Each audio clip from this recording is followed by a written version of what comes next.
एक और सेल में पाए जाने वाले एक्वस मीडियम की हम बात करेंगे।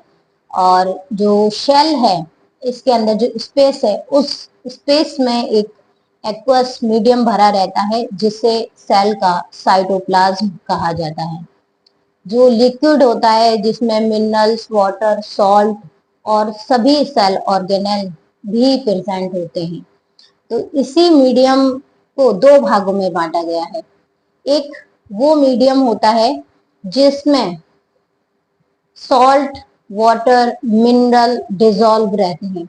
तो साइटोप्लाज्म का वो पार्ट जिसमें वाटर, मिनरल और सॉल्ट डिसॉल्व रहते हैं साइटोसॉल कहलाता है। और साइटोप्लाज्म का एक और सेकंड भाग होता है जिसमें सभी सेल मेम्ब्रेन प्रेजेंट होते हैं, जैसे माइटोकॉन्ड्रिया, न्यूक्लियस, वैक्यूल्स, ऑक्सीजोम्स।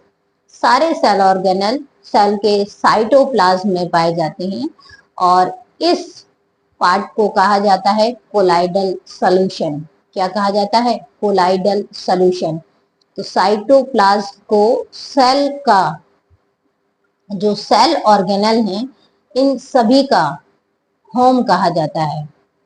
यानी सेल ऑर्गेनल का होम साइटोप्लाज्म को कहा जाता है। और साइटोप्लाज्म की डिस्कवरी रोडोल्फ वॉन कॉलिकर के द्वारा 1863 में की गई है। कब? 1863 में। किसने की? रोडोल्फ वॉन कॉलिकर ने। और इसे शेल ऑर्गेनेल का होम कहा जाता है।